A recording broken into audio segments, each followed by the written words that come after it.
Nigerians and senior citizens are asking President Muhammadu Buhari and his party, the APC, to pay attention to the three-point agenda which formed the focus of their campaigns during the 2019 elections, namely security, economy, and the anti-corruption crusade, rather than seeking to make a statement on numerous matters without achieving anything substantial at the end of the day. They say the president needs to employ the best possible characters, resources, and personnel to achieve the goals set out for himself in these three cardinal areas during his second term in office, specifically on job creation. They suggest that the federal government should expand the Anchor Borrowers program being coordinated by the CBN, the Central Bank of Nigeria, to probably fund the textile industry to accommodate cotton farmers in order to boost the industry with a view to discouraging importation of textile materials into Nigeria. Also, analysts say that the growing insecurity across the country deserves urgent attention of the government with a strong political will to successfully tackle it. For example, while the herdsmen menace is ongoing in many parts of the country, the Boko Haram, assisted by the Islamic States of West African province, is terrorizing people in the northeast, and banditry is ravaging states in the northwest. The killer herdsmen have been accused of kidnapping, raping, killing, and destroying people's property at will with no conviction of few number of suspects so far arrested. To begin on a sound footing, many believe the president must assemble knowledgeable persons into his cabinet rather than making clannish appointments. They advise that every part of the country must be carried along in key appointments as a means of bridging the yawning gulf created among the country's major ethnic groups by the seeming lopsided appointments that Buhari made in his first term. Joining us tonight on this edition of Governance Today to take a look at some of the arising issues on these and more is a one-time presidential hopeful on the platform of United Democratic Party (UDP) in person of Mr. Godson Okoye. Mr. Okoye is also a lawyer and is also the national chairman of the party. In Barrister Okoye, you're welcome on the program. But before I tell him welcome, let's tell you who I am. I'm also the anchor of your program today, Governance Day, and I'll be doing this discussion with my guests in person of Barrister Godson Okoye. It's good to have you on the program. Good evening. Thank you for having me. Okay. It's always a pleasure to be here. Thank you. Well, so much to talk about. A lot of Nigerians are looking forward to the three-point agenda by the present administration, which is anchored around security, economy, and anti-corruption fight. Let's start with you first. What's your thought, basically, on his second return as president of Nigeria? Well, thank you very much for the very interesting question. For me, and for most Nigerians, security should be top priority. People should be able to live and stay, without let or hindrance in safety in every part of the country. But we have seen that it's almost like we've lost the battle against banditry, criminality, and all that. And it's very unfair to do that in the country where people are made to be refugees in their country, if it doesn't speak well of the security architecture of the country. So having said that, like I said, if we get the issue of security right, there are priorities that we need to. How do you engage the number of graduates you have produced over a period of 10, 15 years without hope? And how do you expand the economy to accommodate them? You see, people, when they talk about corruption, sometimes I laugh. If you don't take care of the underlying factors that create corruption, you can fight corruption till the kingdom come, you will never get it right. There are things that underpin corruption. And it is only when you remove those props or those underpinnings that it disappears on its own. Once upon a time, like I've told people, it used to be a problem to get boarding pass. But by the time we increased the number, then it used to be only Nigerian Airways. But by the time other airlines came on board, it's okay. And then advancements in technology now. it will be like a stupid thing for somebody to say, give me 2,000 naira, let me get you boarding pass. It doesn't make sense. If you want on your own that you want to die somebody, you can stay in the comfort of your home and board any flight. So, you see, we must expand the space. It's not, the whole thing is saturated. We have gotten to a point where too many hands or too many things are pursuing very few opportunities. So, therefore, you must expand it. And it is as a result of absence of futuristic planning that we have gotten to this sorry pass. Because if you have opportunities to be gainfully employed, there is no way anybody will take to crime. But we know it. We are in this country. There are people that have graduated 10, 15 years, they've never worked. They were fed by their parents when they were in the university. Their parents are still feeding them up to now. Some take to this. I'm not trying to justify it, but sometimes the pressure is so much on these young men that they just feel there's nothing more to do. But the opportunity must be created. And if those opportunities are not created, what you get are the things we're seeing. Because the space had become bottled up. It has become closed. You must expand it. You must open it. But the people operating the system, not even the people now, this system over a period of time had been operated for too long by small minds, to the extent that we have just gotten to like a cul-de-sac. That's what it is. Therefore, we must make conscious effort. We must be determined. We must be resolute in our effort, and we must be objective and candid in our effort to expand it. Running government on the basis of patronage, we have done that from 1970 to today, and we have seen we're not going anywhere. The patronage is based on tribe and religion. It cannot take us anywhere. Therefore, we must run a system that is based on merit. And that system that is based on merit will create the multiplier effect that will create the expansion we need. So that young men are coming out of universities, they have places to work. Like, given, with the benefit of hindsight, at least when we were entering university, we saw people that were graduating as well, and we were encouraged. Some people were picked in their year 3 or year 4 as to where they will work. But right about the time we are to graduate, that's 87, 88, things started getting bad. And it's been on that downward spiral till now. And nothing positive and creative and objective has been done to stem the tide. And that is why the multiplier effect is so high. We are producing graduates, thousands of them, tens of thousands every year. But we should be creating job opportunities, tens of thousands, to match these people that are coming out. But we are not doing that. And that's why you go to almost every country in Africa. Once you remove the natives, the other people you see are Nigerians. In every country, West Africa, East Africa, and because our foreign policy had been lopsided for a period of time, it has not also created an enabling environment where those Nigerians will stay in peace in those countries and work without let or hindrance. And that's why Nigerians are being hounded almost every part of Africa. Okay, if you talk about Section 19 of the Constitution that talks about foreign policy, like all the misnomers and the mixtures we have in the Constitution, which to an extent draws me to the legislative agenda. The agenda for this incoming National Assembly should be to look at the distortions in our Constitution and correct them, streamline them so that it will work. Why will you be talking about national interest when you are talking about foreign policy directive of a country? That's Section 19 of the Constitution. Now, when you talk about that, the Section 19 talks about ensuring that you protect and project national interest without defining what national interest is. The national interest is not defined anywhere in this Constitution. Okay, Chapter 4 that talks about the directive and objective national objective and state policies did not in any way define what national interest is. Talking about social objective, political objective, educational objective, and all that doesn't situate the national interest of Nigeria. So when you talk about Section 19 that talks about foreign policy objective, and there you talk about protecting your national interest, which you have not defined, how does that help you? But then the other subsections talk about respecting international organization, promoting African unity, and of course in promoting African unity, Nigeria has done very well. They've done very well in promoting, because like I've said, our charity begins abroad when our charity should start at home. Okay. We promote unity outside, we promote African unity, but Nigerians can't live in peace in Nigeria. It doesn't make sense. Okay, before I allow you go into all the sections and all the constitutions there, Yeah. I want to take it one step at a time. Let's look at the issue of security, which is one of the points, one of the agendas set Yes. by the administration.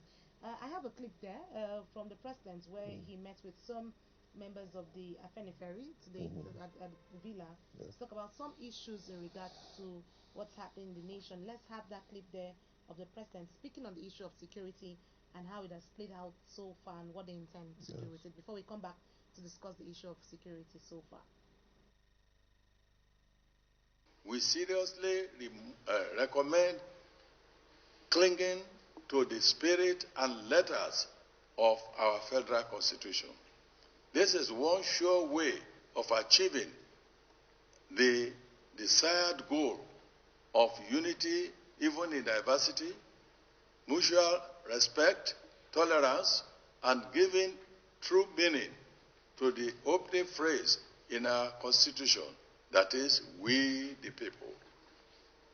We will be a great nation if we sincerely practice true federalism and think and act as Nigerians rather than as champions of the smaller units we were born into. Our big size is an asset worthy of preservation. Good examples of big size, hard work, and prudent spending are the United States of America, China, and India.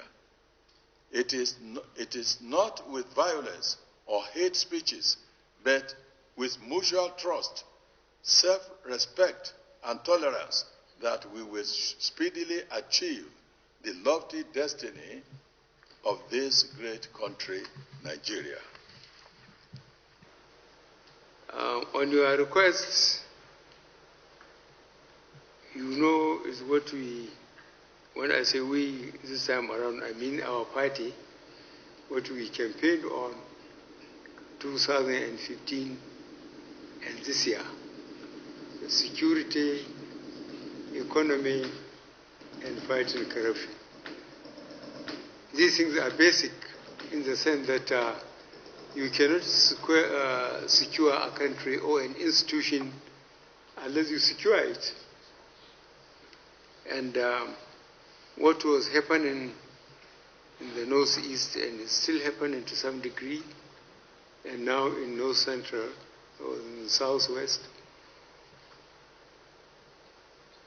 prove that we have made some progress, but there are still some problems. And those problems, we are trying to solve them within our physical and material resources.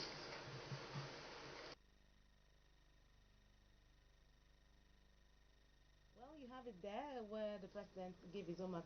Mr. Koye, let's ask you from you. In the issue of fighting insecurity, which we face, with, like he mentioned, what's your take on the whole issue of security challenges we've had in the country since 2015 till date? Well, I must tell you, we have not done the issue of security, just like the issue of general administration of the country, in a way that protects national interest, in a way that is objective. If truth is truth, no matter where you put it. But if truth is bent because it meets somebody powerful or meets somebody that's related to you, then it's no longer truth. Same with logic. So if we are talking about security, we have not been fair to ourselves. Because if we are fair to ourselves, in a country of 150 million or 200 million, how can you say you have only about 150,000 soldiers? Does it make sense? It does not make sense. In a country with this size, you are talking about less than 500,000 policemen, out of which about 350,000 guard duty, desk duty, and VIP protection, leaving about 150,000 to do crime prevention and crime fighting. In a country of 150 million, for goodness sake, come on. You see, we have not done the right things. And all these phrases we use all the time, we bandy them around, of course, the same people, the same phrases, the same interest. Afenifere is meeting them. Afenifere is part of Nigeria. Okay, people from Afenifere area, don't they live in Abuja? Don't they live in Kano? You see, security should be fought in a way that everybody is guaranteed safety. It's not about protect my section. And you see, like I said earlier, it's because you have no national interest. Sectional interests are advanced and protected. Regional interests are advanced and protected. But I'm happy the doctor that made the presentation talked about America and China. China has a population of more than 500 million. Do you hear them complain? Because they align themselves to the national interests of China. And they advance the interests of China in whatever they do and the businesses they do. Where and how do Nigerians advance the interests of Nigeria? If any Nigerian wants to advance any interest, okay, we'll talk about federalism. Some will say it that they want to get some advantage. And some will say we don't support it because we may lose some advantage. That doesn't help anybody. America is cited as an example. Once upon a time, California was rated the 5th largest economy in the world. Next to America, Japan, Germany, China, and then California, that is a state in the U.S., was rated as 5th largest economy in the world. America is bigger than Nigeria in terms of land size. Texas is about the size of Nigeria. Texas, the state of Texas. And then you have Houston, you have Austin, and all that. But only the power company of Houston generates 22,000 megawatts of energy. I'm not talking about Austin or Dallas or Corpus Christi or Galveston. Just one. Nigeria from 1960 to today, we have not been able to produce 10,000 megawatts. And we're a country. And we say we're big. You see, so for as long as we do things in a way that favors some people and punishes some people, we will never get it right. And that's part of the reason I say part of Nigerian problem is generational. There are generations of Nigeria who somehow are in the commanding science of power, who hold on to this thing. They have bitterness against some section, they have bitterness against some people, they have bitterness against some institutions, and it drives the way they run a country. And that is very corrosive, and that is why it's not working. Why, for goodness sake, can we not recruit 300, 500,000 soldiers? By the time you do that, you mop up all these people that are criminals and give them good positive training. That's the way societies move. If you have issues of famine, flooding, natural disasters, the people that are moved there may be first National Guard, and if the National Guard can't solve it, then the soldiers will move in. If it gets very technical. Now, in Nigeria, how many soldiers do you have? Boko Haram has been messing us up all over the borders of the country because we can't even secure our borders. Because for so long, we concentrated the military and the apparatus of state in the center of the country. By the time you move from Abuja to Maiduguri, you have traveled about 700 kilometers. Anybody advancing from there, you probably will meet them around Adamawa or Bauchi, which means they are crossed into your border. Why won't you have... You see, our planning has been warped right from the beginning. And we're only trying to mend it this way. You mend it this way to favor this person. You mend it this way to favor this group. You mend it this way to punish this group. In the end, everybody loses. Yeah. So the way it is, we have made mistakes in the way we try to operate the apparatus of state. We must retreat. We must replan. What we are doing cannot generate what we want.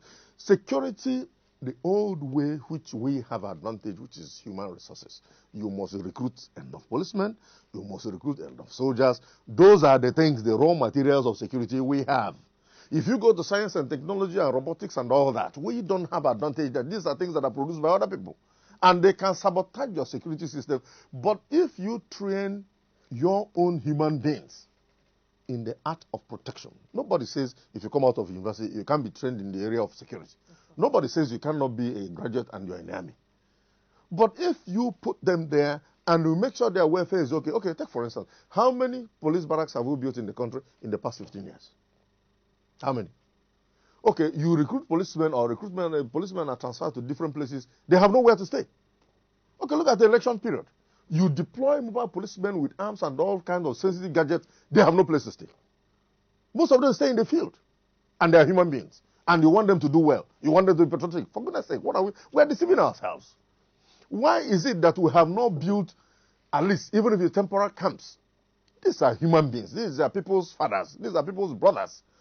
They'll travel by trucks from God knows where to the farthest ends of Nigeria to make sure elections, the integrity of elections is guaranteed. And they get to those places, they have even nowhere to have a change of dress, to have their shower, to do the work you want them the next day.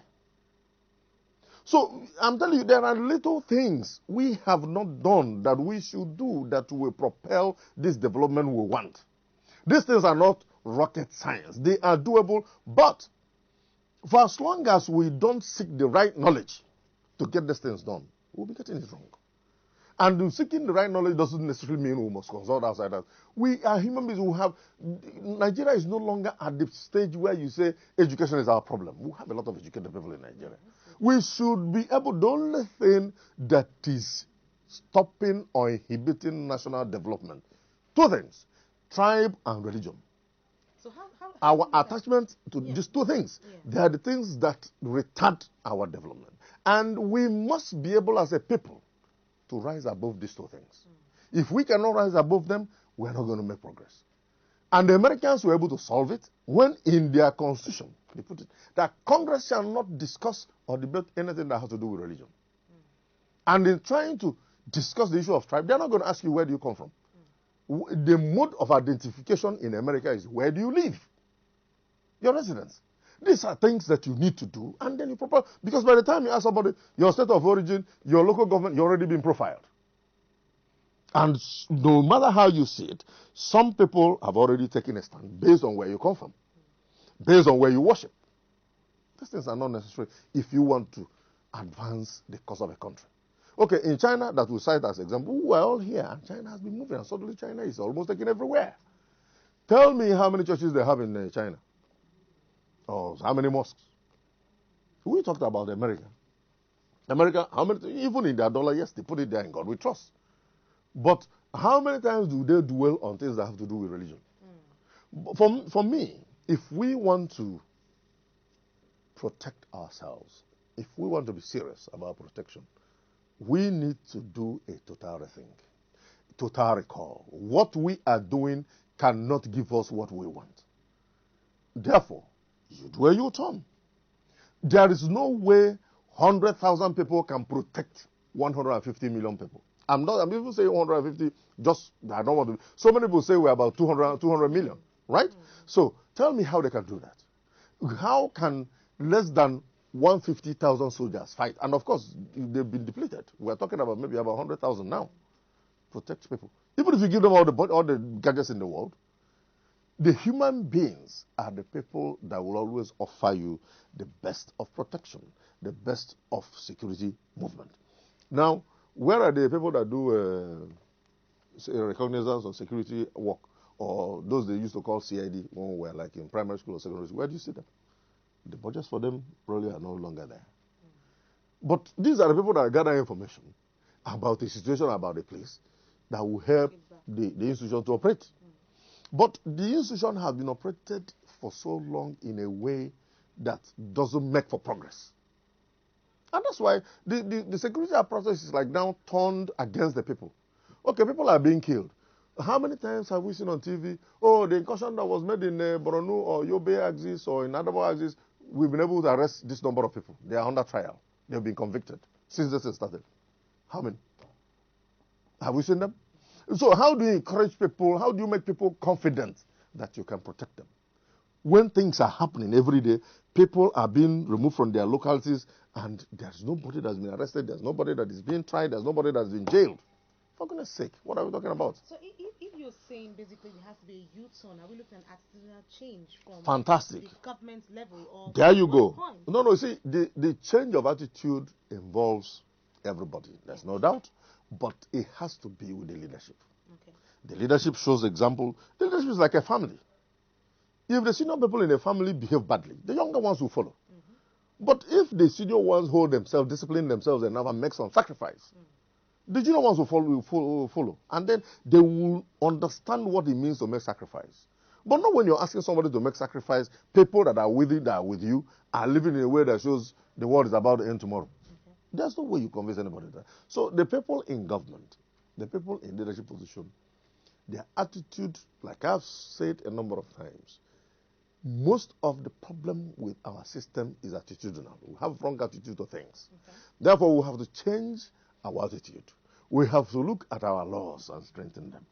We have to use our laws to create social engineering. It's no use, even like they are bringing in central bank to do. So what about all those other banks that are there? Central bank fundamentally and statutorily is supposed to be bankers' bank. Yes. What is this business investing in rice and all that? What are the commercial banks doing? Because the supervisory system has failed. Because if the central bank had been supervising the commercial banks, we're not going to have this kind of problem. But when you want to supervise and the directive is given, and they say, oh, the MD of that commercial bank is the relation of the ED central bank supervision, or is the in-law, or is the brother, is the uncle, or something. Okay. So when you have such a relationship that undermines effective way of doing things, you're not going to make progress. So what we are talking about is no need even speaking so much English on it. We know what the issues are. Some people are in self-denial. Some people don't want to admit things. Like some philosophers have said, the law is always strong enough to catch the weak, but always too weak to catch the strong. Okay. So At this point, we have a lot to talk about because we said 3 points agenda. We still do security, we still have the economy, we still have the issue of the anti-corruption fight, which is one of the major strong points. But we'll discuss that in part 2 after this break. When we come back, don't forget our phone lines will be open to you for you to make your contributions and also join in the conversation. So stay with us.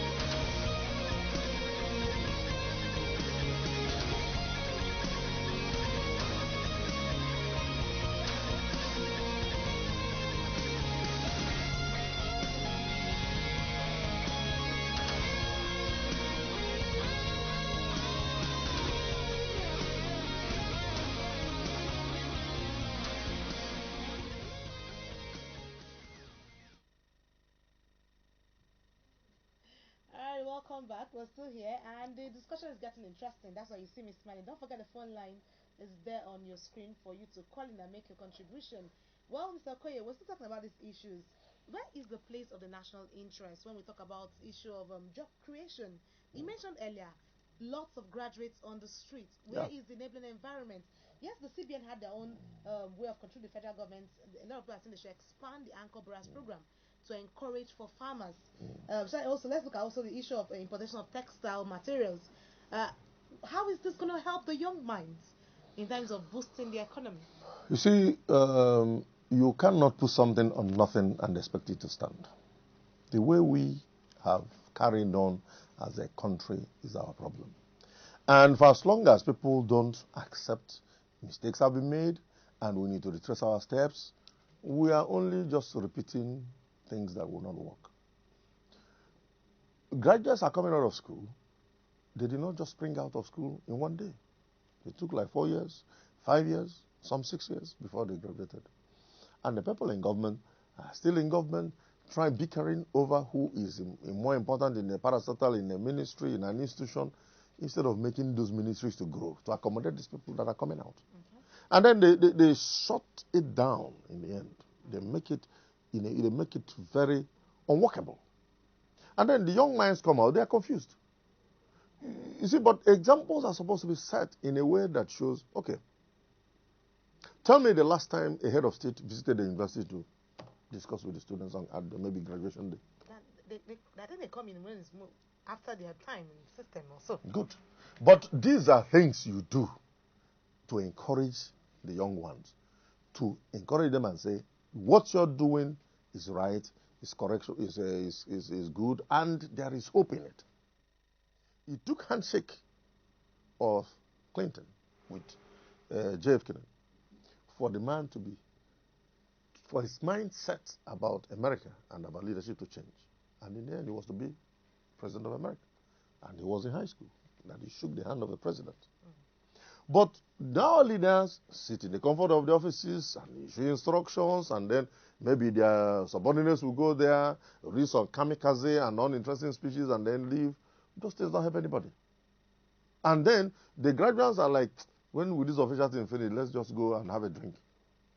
Because you have not done something that will help them start life. Okay, for instance, people say, okay, you do youth service. Okay, you finish your youth service. So what? What happens? Nothing. How does the system take care of you? Knowing that you have just come out. Okay, maybe for somebody that read maybe English or history or maybe filmmaking or something, you just come out. How does the system support you? Won't it have made some sense at the time you are coming out? The number of youth corpers are not unlimited. Do you have a stated number that are every time you do, every time there is youth service, the primary assignment? You know the number. What if at the point they are disengaging, each of them gets 250,000, 300,000, or 400,000 courtesy of federal government? Wouldn't that make them more patriotic? For a lot of people, that is their start-off capital. And these things are guaranteed by banks. And these people are supervised and mentored on how to invest that money to ensure that it doesn't go to waste. Assuming you're able to do this for, say, 20,000 people, there is no way 5,000 will not do something productive and something that is rewarded with that startup capital. And it will increase their faith in the country. But a lot of them come out. Some, the best job they get will be maybe when there is election, and all of them are like, oh, I want to go for election duty. And some of them even get killed. So tell me how these people will see the system. In terms of the economy is one of the strong things that countries rate any country with. The three underpinnings, they rate your economy, the strength of your economy. They rate the size of your army. They rate the strength of your laws. These are the three fundamentals. Okay. So if these three things are cool, it's easy for foreign investors to come. But if your laws are not strong, you don't even respect your constitution, you don't even respect the courts, it is difficult for a foreigner to believe that he will be protected or that his investment will be protected. Invite them till the kingdom come, you will never see them. Those that will come will probably be mercenaries who will probably come in with $10,000, and the time they are living with $10 million. So in the future case, you're going to lose. Therefore, we need to do things in a way that helps Nigeria. You see, part of the beginning will be, like we say, national reawakening. I'm happy people are beginning to talk about new Nigeria, which UDP had been part of the party. Maybe because we are not so big a party, we started talking about new Nigeria because we have seen, at least from 1970 to 1979 to 1999, we have looked at the history and we have said the trajectory on which the country is wrong. Is what? Therefore, there is need to lay a new foundation on which, I don't know, and there's another phase of Nigeria will come in. There has to be that rebirth. There has to be that reawakening and that remaking, and it starts with our attitude. In both ways, both people in government and then, but it's people in government that are opportune, that should encourage the ordinary people, but in terms of economy and in terms of other civic duties. Okay, well, if we look at the economy, if we want to make it visible or workable, let me use those terms, for the young people, what are light? Let's look at the market present, for instance. A woman is in the market, and then they cried in the 2015 that 2015 had come with its own slogan to say it was change. They were not sure of the change again because the market structure, there was no flow of income, there was no flow of sales, things were on the increase. What is the next level for them in 2019? What should they be looking for in terms of finances flowing for them in the market system? You see, like we have always said, your economy has to be based on the things you are able to produce, the things that you are able to make available. Okay. There is no need. Agriculture is still the main backbone of the economy. Yes, the crude oil is there that provides the spending capital, but agriculture employs more people in Nigeria, but it's at the subsistence level. But the thing is, what they provide, what they produce, how do they get to the market? How do they get funding? Okay, when natural events are like flooding overruns their crop, how do they start again? How do they maintain their family between the time of planting and harvesting? And when they harvest, how do they store what they keep so that it will not spoil before it gets to the market or the next market cycle? You see, it is when you have a government that is introspective, that looks at the system, looks at Nigerians as Nigerians, and not looking at Nigerians from the eyes of foreigners. That's when you start to have the right way. But if you keep seeing Nigeria from the eyes of foreigners, you want to make money from them, or you want to do things, or you want to punish some people, it won't make any sense. But if you look at people and say, okay, you produce palm oil, for instance, they just announced there will be a ban. But there is no stopgap measure that ensures that we have produced enough palm oil that is exportable. Because most of the palm oil they try to even export, they were returned. Because our own was too far back the international standard. Some countries closed their production here and relocated to Ghana, so that Ghana allows importation of better grade of crude palm oil, and they import and they produce from there. Some receive from Ghana and then transport to Nigeria to aid their manufacturing. Because you have port congestions when you even import. It takes a long time for you to clear. But over there, the ship comes in, within 5 hours, all the things are out. Yeah. So these are the things that help your production. But now they've announced it, and just the normal Nigerian way. There's no discussion with the stakeholders or the people that are producing this thing. Now we're talking about palm oil. But, okay, there is nothing that is wasted in that palm tree that produces palm oil. Of course, it has a lot. It has a whole lot, which, with little capital and little training, people will be encouraged to take up these things. And I will even now shock you. I know I have a plantation that has worked for the past 25 years that is not connected to national grid. It does not use diesel. It does not use fuel. It produces its own electricity. In fact, it produces more electricity than the mill, that oil mill needs. So it supplies the locality, the people that are around. So it has even gone into what they now call Palm Oil Plus. Okay. So they produce palm oil, they shell the palm kernels, and they even extract oil from the palm kernel. That's all. And then they now have a kind of turbine that they have there that generates electricity that they use. They can, with that little mill, they're able to generate at least about 750 kVA of electricity. But what they need, what the mill needs, and all that structures within it, they need just about 450 kVA. So about 300 kVA is wasted. But you see, artisans now cluster around there because on a particular day, puts it on, everybody benefits. You don't need to pay. So, and every day we'll talk about electricity. Why won't we use palm trees and palm oil and everything? It grows here naturally. Why do we have to import them? We should, in every local government, most local governments in Nigeria does not need more than 1 megawatt. Okay, let's pick this call and hear what. Hello, good evening. Hello.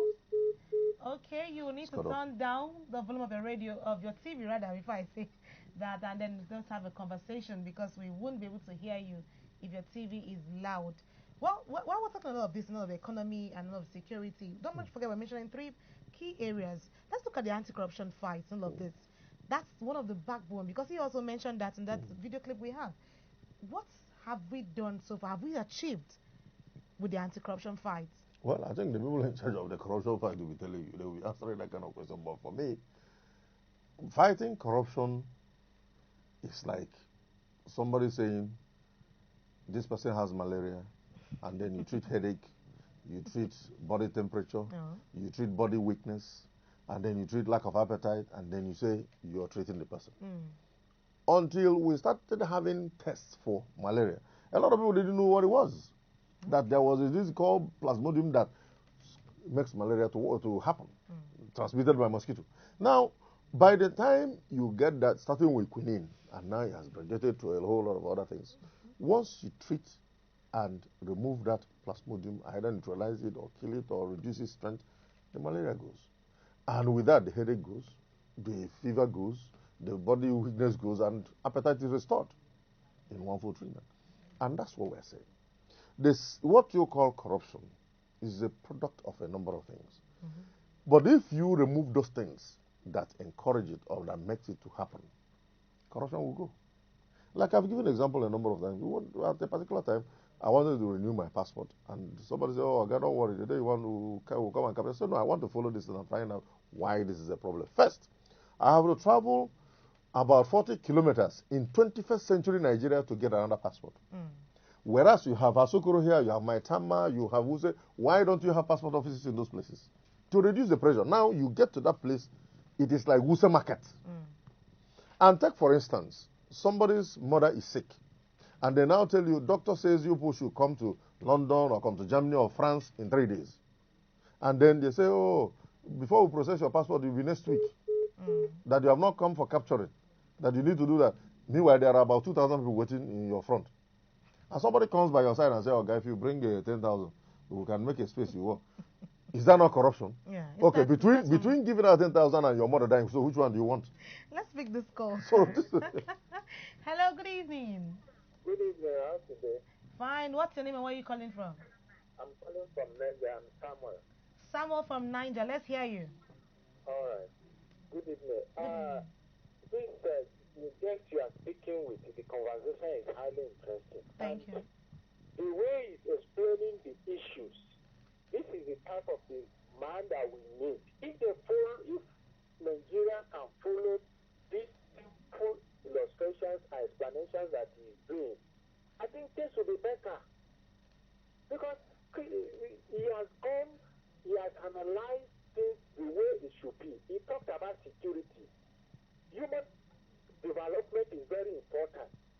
You see, about the technology that somebody did, that person still have a way, just like somebody that built up a server and you now buy it off, he has one way or the other in which to manipulate that server. Mm.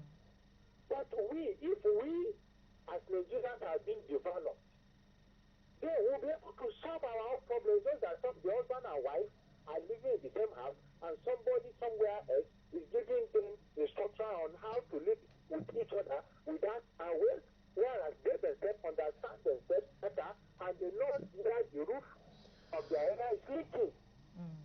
Okay. Please, I would have wished to meet this man one-on-one. All right.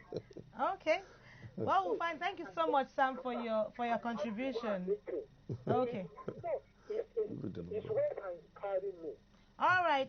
All right. I just take his number to me. I will go and meet him personally. Okay. I can go. No, I like the way you handle matter. All right. Thank you so much, Sam. You, we sir. have Thank to you, go. Well, you seem to have a very good friend there. So much to be said, so much said, and if we keep talking, we might not be able to, because of time. We're out of time. But let's hear you, in summary, basically, this 3-point agenda in 1 minute, because we're out of time. They're only telling me we need to round up. What can we say about Nigeria moving forward, 2019? Well, the agendas are there, but agendas are not put in the air. You don't put something on nothing and expect it to stand. We must look at Nigerians as human beings and as the people you are working with. You must engage Nigerians without consideration of tribe or religion. Okay. There must be determination. There must be complete the mindset to work with every shade of opinion, because we have them. We have intelligent people everywhere in Nigeria. And you cannot convince anybody in 21st century Nigeria that only one side of the country, only one people can run the country. You cannot clap with one hand. It will not work. Okay. Therefore, people must be engaged. We have educated people everywhere. Let's all get Nigerians to make Nigeria work. All right. Let's all join hands and make Nigeria work. That's coming from Mr. Okoye. And he has said a bit of his, and he has said that for Nigeria to move forward, there are a lot of things to put in place. He had mentioned that expansion, tribalism has to go off if we want to go far. And then, of course, we have to make provisions for the security operatives if we want them to stand out and do their job in terms of security. I want to say a very big thank you for joining us on the program today. We hope to have more of you and talk more on these issues. Thank you very much. Thank you very much. Always a pleasure to be here. I'm sorry we can't pick all your calls because we're out of time. Well, let's do this again same time tomorrow. Same time tomorrow we'll be here to talk on some other issues. And I'm sure you'll be glad to put the call across. Many thanks for watching. My name is Anita Patrick. Let's do this again tomorrow. Enjoy your evening. Bye for now.